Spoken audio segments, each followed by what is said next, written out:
Welcome to it's 11 एक ऐसी जगह है जहाँ सच और पैरानॉर्मल की दुनिया आपस में टकराती है। तो चलिए इस जर्नी को शुरू करते हैं जहाँ हर रात कुछ कहती है। आदित्य एक हॉन्टेड हाउस एक्सपर्ट था। सिर्फ एक्सपर्ट नहीं, ओबेस्ट था। लोग इसे भूत पकड़ कहते थे। पूरा देश उसे जानता था। लेकिन उसकी असल लाइफ एक बंद कमरे जैसी थी, अंधेरी और अकेली। एक सर्द अक्टूबर की रात, घड़ी में 3 बज रहे थे। आदित्य अपनी स्टडी टेबल पर बैठा था। आंखों में नींद का नामो निशान नहीं था। उसके सामने एक पुरानी डायरी खुली। उस पर टाइटल लिखा था, राणा हाउस। राणा हाउस शहर से 50 किलोमीटर दूर एक पहाड़ी पर था।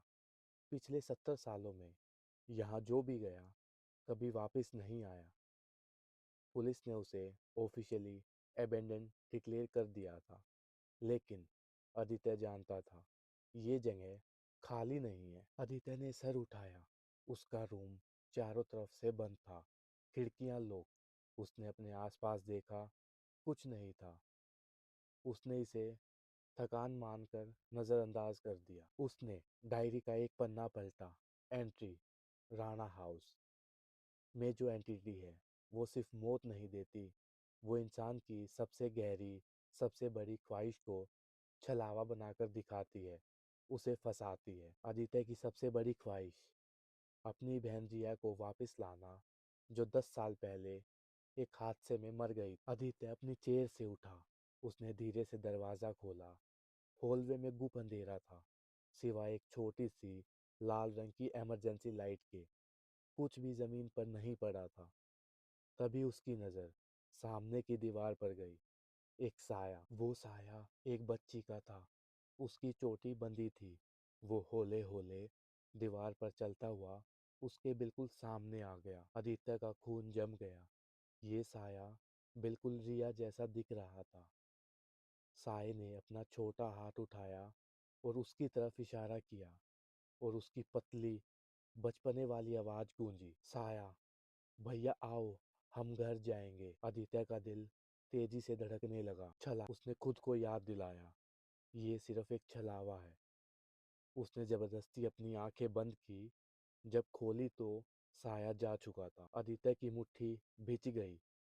वो समझ गया, राणा हाउस उसे बुलावा दे रहा था। उसके सबसे बड़े डर, उसकी सबसे गहरी कमजोरी से उस रात उसने राणा हाउस जाने का फैसला कर लिया। अगली शाम 6 बजे आदित्य राणा हाउस के गेट पर खड़ा था। घर इतना पुराना था कि लगता था अभी जमीन में धंस जाएगा। चारों तरफ लंबी सूखी घास और काले मुड़े हुए पेड़ थे। आदित्य ने एक टॉर्च और एक पुराना टेप रिकॉर्डर निकाला। वो अकेले जा रहा था। गेट पर एक जंग लगा बोर्ड था, प्रवेश वर्जित है। उसने ताले को तोड़ने की बजाय एक छोटा सा रास्ता तलाश लिया, जहां दीवार टूट चुकी थी। वो अंदर गया। हवा में पुरानी मिट्टी, सीलन और एक अजीब सी हल्की सी मीठी खुशबू थी, जैसे किसी फूल की। आदित्य ने अपने दिमाग में सोचा, खुशबू इस बर्बाद जगह पर। वो घर के अंदर पहुंचा। हर तरफ टूटा हुआ फर्नीचर और पुरानी फटी हुई तस्वीरें। उसने टेप रिकॉर्डर ऑन किया। वो एक बड़े से हॉल में खड़ा था। हॉल के सेंटर में एक बड़ी बंद घड़ी लगी थी। उसकी सुई हमेशा 3 बजे पर रुक चुकी थी। आदित्य को लगा उसके कान के पास से कोई तेज सांस ले रहा है। उसने झट से पीछे देखा, कोई नहीं। लेकिन जब वो वापस आया तो हॉल की दीवार पर किसी बड़े जानवर के नाखून के निशान थे, ताज़ा, बिल्कुल जैसे अभी बने हों। आदित्य ने अपनी टॉर्च ऊपर की। दूसरा फ्लोर गुप अंधेरा था। उसने ध्यान से देखा। सीढ़ियों के ऊपर एक धुंधली सी शक्ल खड़ी थी, लंबी, पतली और इतनी काली कि वो अंधेरे में समा रही थी। उसने हाथ बहुत लंबे थे, जमीन तक पहुंच रहे थे। आदित्य बड़ी धीरे से बोला।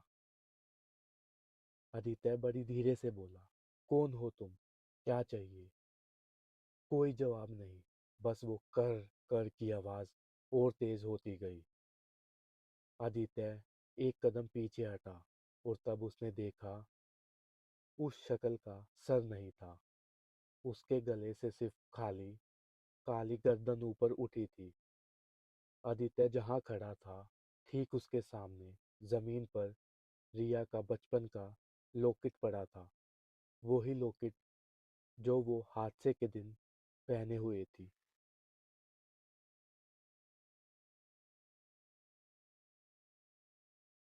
आदित्य ने लॉकेट को उठाया। वो गर्म था। आदित्य अपने दिमाग में सोचने लगा, ये छलावा है, फंसा रहा है। मेरे जिस्म को सिर्फ एक पिंजरा समझ रहा है जिसे वो तोड़ सकता है। उसने लॉकेट को वहीं फेंक दिया।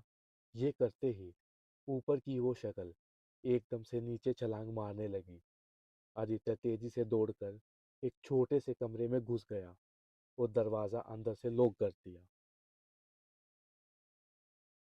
आगे क्या हुआ ये जानने के लिए नेक्स्ट पार्ट ज़रूर देखो। और अगर कहानी पसंद आई तो लाइक, सब्सक्राइब और शेयर करना ना भूलें। जुड़े रहें।